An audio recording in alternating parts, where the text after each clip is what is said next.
It's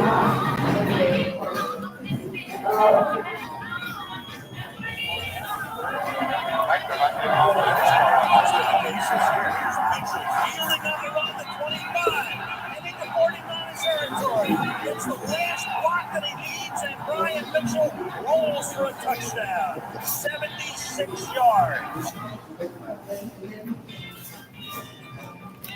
That was the voice of the great legendary broadcaster Al Michaels on that call on Monday Night Football 20 years ago, back on Week 12.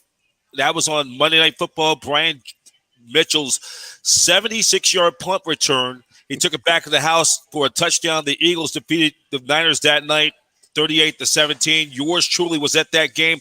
This man needs no introduction. He is a former return man for the Washington Redskins. In fact, he was a Super Bowl champion with the Washington Redskins on that championship team in 1981. Played 10 seasons for the Redskins from 90 to 99. He was on that Super Bowl championship team 31 years ago. First team All-Pro 1995, a two-time second team All-Pro. He was named on the Redskins' 70th anniversary, but he played 3 seasons with the Philadelphia Eagles, and he most career kickoff returns, 14 yards. Most career punt yards, almost 5,000 yards in punt returns, and most total yards, 19,013 yards. So that's not bad. That's pretty good. Pretty good.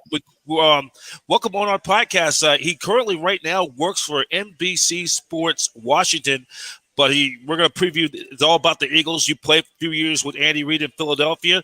Welcome to our show. You can call me the professor, though, of course. And you're the. Well, congratulations. Thank you for inviting me on the show, Professor. Yeah, just as we get ready for this matchup, Niners and Eagles for the NFC Championship this Sunday. I just coming back over from Santa Clara. They had the team send off to Philadelphia, and we got a lot of our Niner fans. They travel very well, just like Eagle fans back in the. They travel out here every time to the West Coast when they play the 49ers or any West Coast team. Well, yeah, I think 49ers have been a very good team all year, but their fan base, like you said, they travel. And I think when you go into Philadelphia, you need to have some of your fans there because Philly is wild. It's wild. I know. They're loud. They're wild. They're a little crazy. And you don't need somebody to cheer for you because it won't be a home field advantage for them. It'll be definitely one for the Philadelphia Eagles. But ultimately, we're now, I think, have to beat the 2 best teams in the NFC going to battle each other. 2 great defenses.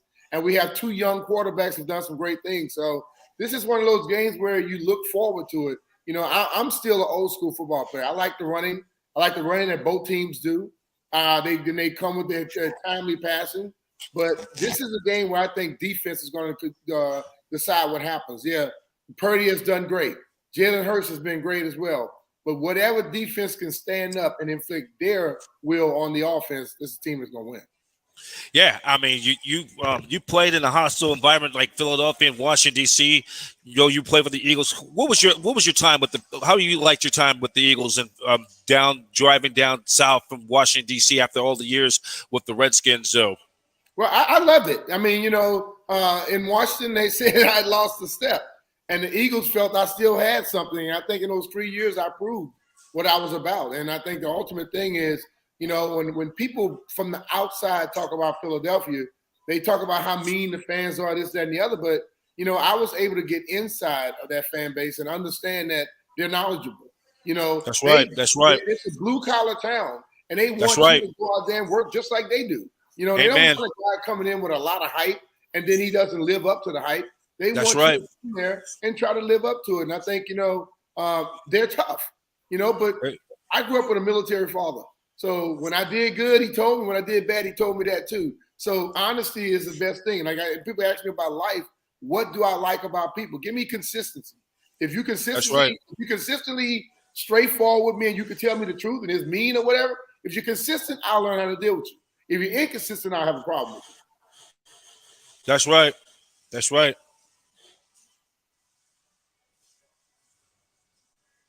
Yeah. Yeah, and also, you had some great years with the Eagles. Unfortunately, it didn't quite work out in the NFC Championship 20 years ago.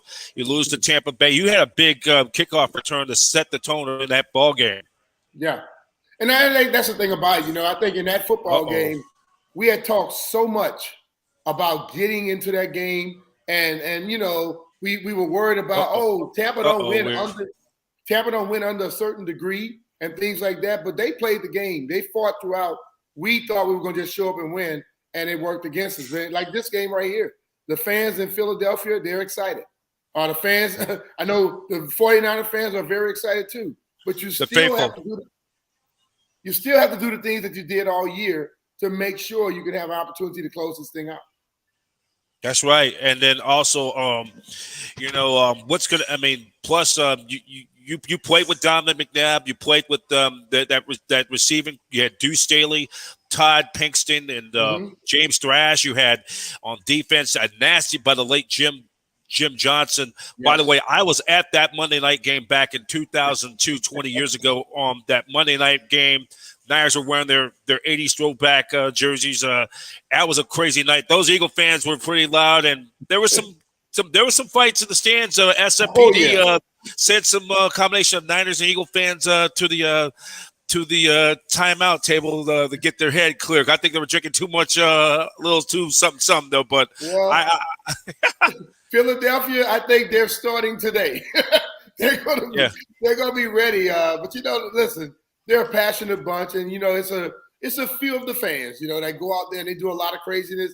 But for the most part, the majority of them, they love their team, they love their town, and they're gonna support them. But they're gonna give you some problems. They're not gonna try to harm you. But there's a group that will try to harm you, so you have to be worried about that. But ultimately, I think the main thing is a great football game. And I believe that both of these teams, you look at them offensively. The Eagles roll in with Jalen Hurts. They got Miles Sanders. They got AJ Brown. Then they come back with Devontae Smith. They roll in with Goddard. Then you flip it right over to the 49ers. Christian McCaffrey and then Elijah Mitchell. Who went to my college. Elijah Mitchell did. Then you got, Deebo Samuels, and you have Ayuk, and then you have Kittles. You have all these weapons offensively. But then when you look at the defenses, you look at 49ers. I watched the 49ers play against the Commanders this year, and that linebacking core, they run all over the field. They're as fast as they come. You got Bosa with the rushing and things of that nature. But when you flip with Philly, they have their guys too. They have a lot of pass rushes, but their secondary is more outstanding than what I think the 49ers are. So you got some weaknesses and strengths on both sides, but, you still got to play the game. And when it comes down to that night, you're going to feed whoever wins the game is going to be the team that's able to carry on what they've done all year.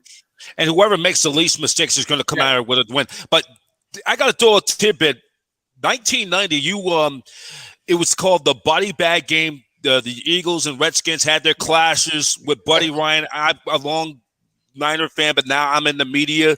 But in perspective, you played against they knocked out Mark Rippon, and I don't know who else they knocked out. Well, so you were the last man standing. Rip was hurt already. So they knocked out Stan Humphries and Jeff Rutledge. Yep, and then you end up coming in there to be the emergency quarterback, the last man standing. How was that experience? You only being 5'9", 5'10", playing the role as Doug Flutie, calling the signals in the emergency. Well, it was fun because I played quarterback in high school and college, and when I got here, they said, "Well, cool, you can be the emergency quarterback," because Russ Grimm, as a former college and high school quarterback, or high school quarterback for sure, he was the emergency quarterback on the football team. So when I got here, I took over that, and that year, Coach Gibbs actually gave me a game plan for that week because we had guys that were a little banged up, and I ended up going into the game. And then you think about it, the game that you're talking about, when I came out there and returned that touchdown, I ended up being the third. I had to be the quarterback there because you remember Corey Detmer got hurt in the game.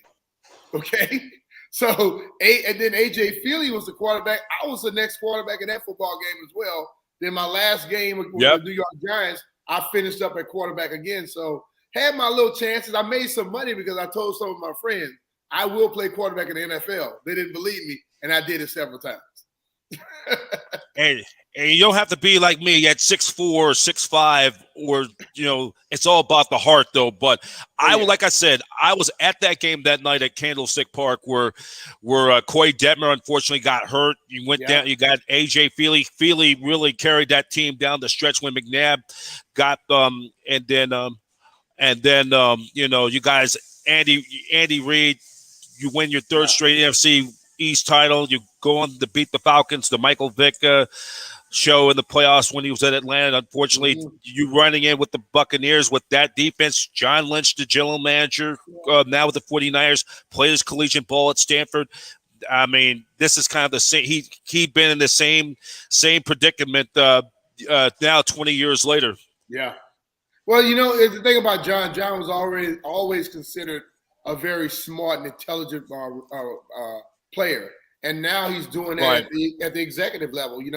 I believe that a lot of guys that played the game, they understand who you need on your side, what works, what doesn't work. And, I believe that the NFL at one point, they tried their best to keep a lot of former players out of it. It's like they wanted to keep their own toy. But now that guys are getting in, and you see that it doesn't take them very long. And when they come in, they begin to make moves quickly.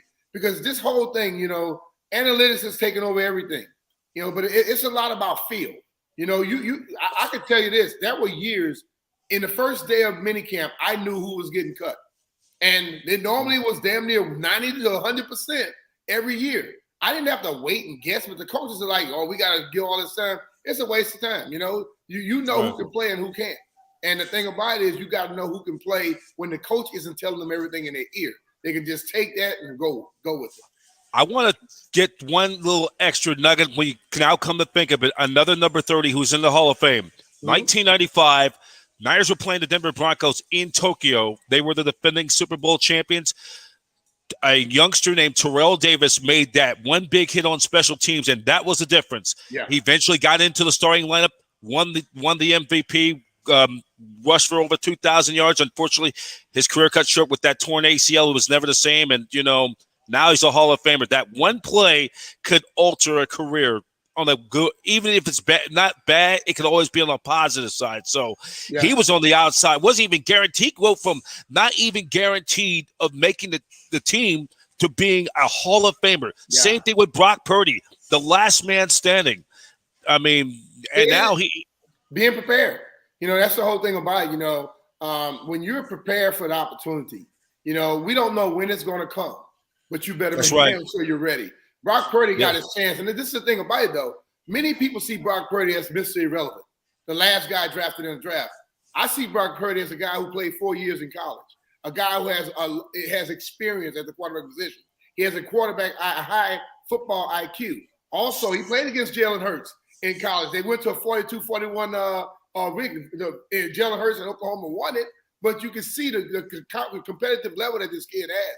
My problem with so many people, every guy in the NFL has not been a first or second round.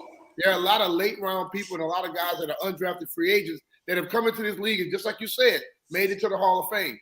Brock has a great opportunity for himself. If he were to make it to the Super Bowl, the only rookie quarterback would have ever started in the Super Bowl if he makes it.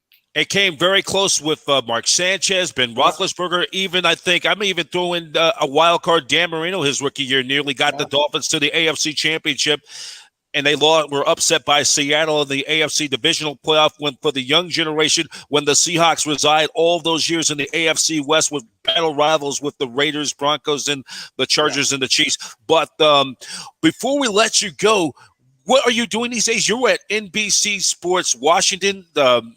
In DC, you're doing work for them, doing the Redskins pre and post game. Yeah, I do pre and post game with them, and then I do a show daily from 10 to 2. Myself and JP Finley. It's called B Mention Finley. We're on Odyssey, and we basically cover the sports here in this town and nationally. Have a good time with it. And in my spare time, I play a lot of golf, and I'm a cyclist. I like riding bikes. Oh yeah, and then also I mean, we'll get you on next year when they play the Commanders, though. But because you have that Philly playing with the Eagles, I kind of felt like we do the two focus on the Eagles this week. So, what would be the what's your outcome for Sunday's game? they got I 1 believe minute that before this they is probably gonna kick us out of Starbucks. I think it's as even of a match as you're gonna get, and I think for me, I would go an edge to Philadelphia because they're playing in Philadelphia.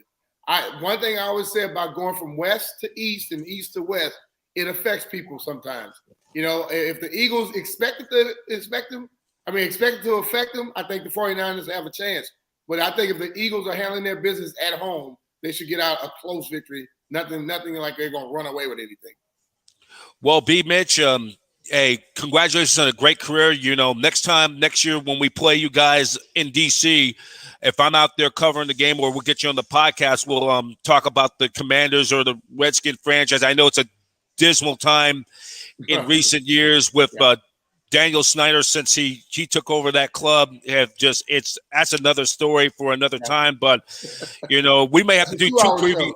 We might have to do 2 shows next year because the Niners go back to Philadelphia next year too. Okay. Cool. Well, just hit me up. I'll be ready for it. And you do the Ravens still too, right? I do a little bit of the Ravens stuff, you know, but we more focus on the DC area. Okay, yeah, and you do like the Nationals as well. That's good. Yeah. Being versatile, yeah. Hey, B. Mitch, hey, thank you very much for being on the podcast. I think a lot of people, you was one of my favorite special teams guys out there, and, you know, good luck with the endeavors, though. Thank you very much. Man. Have a good night. That's former special teams man, former Redskin, former Eagle, former New York Giant, Brian Mitchell, Brian Professor B. Davis.